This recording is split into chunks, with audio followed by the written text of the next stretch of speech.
अगले साल उत्तर प्रदेश में होने वाले विधानसभा चुनाव को ध्यान में रखते हुए सारी राजनीतिक पार्टियों ने जनता को लुभाने के लिए अपने अपने दांवपेच लगाने शुरू कर दिए हैं।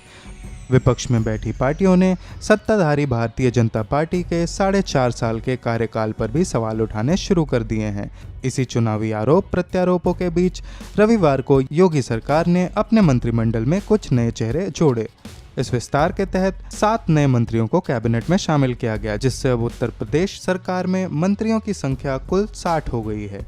इस मंत्रिमंडल विस्तार को विपक्ष की राजनीतिक पार्टियों ने आगामी विधानसभा चुनाव में जनता को लुभाने का एक छलावा घोषित कर दिया है।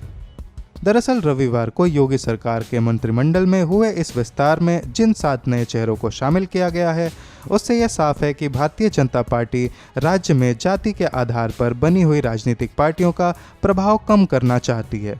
मंत्रिमंडल में शामिल हुए 7 नए चेहरों में से 5 पहली बार सदन पहुंचेंगे। सरकार में पहली बार एसटी को भागीदारी मिली है। 7 में से 6 नए चेहरे सरकार में पिछड़े वर्गों की भागीदारी सुनिश्चित करेंगे। विधानसभा चुनाव से पहले सरकार के इस कदम से विपक्ष की पार्टियों में खलबली देखी जा सकती है। समाजवादी पार्टी के प्रमुख अखिलेश यादव ने इस मंत्रिमंडल विस्तार को सीधा छलावा बता दिया है। उनका कहना है कि भारतीय जनता पार्टी का चुनाव से बिल्कुल पहले उठाया गया ये कदम कुछ और नहीं बल्कि एक छलावा है और मौजूदा सरकार ने पिछले 4.5 साल में जिस जनता का हक मारा है, झूठे वादे किए हैं, अब उन्हीं लोगों को सरकार में प्रतिनिधित्व देकर भारतीय जनता पार्टी क्या साबित करना चाहती है।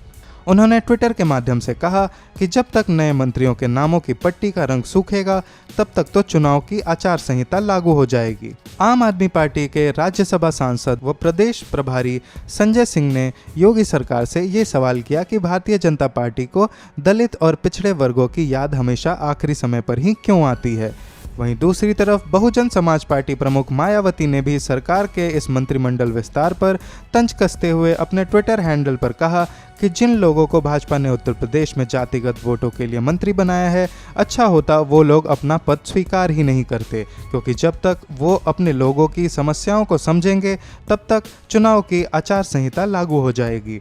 सभी राजनीतिक पार्टियों की चुनावी रणनीति को देखते हुए ये कहना गलत नहीं होगा कि उत्तर प्रदेश में होने वाले विधानसभा चुनाव में सभी पार्टियां जातीय समीकरणों को साधने में जुटी हुई है। जहां एक तरफ सत्ता में बैठी भारतीय जनता पार्टी ओबीसी सहित अन्य पिछड़े वर्गों के वोट बैंक पर टकटकी लगाए हुए है, वहीं विपक्ष की पार्टियां अपने परंपरागत वोटों के साथ साथ सवर्ण वोटर्स को भी लुभाने की पूरी कोशिश में है।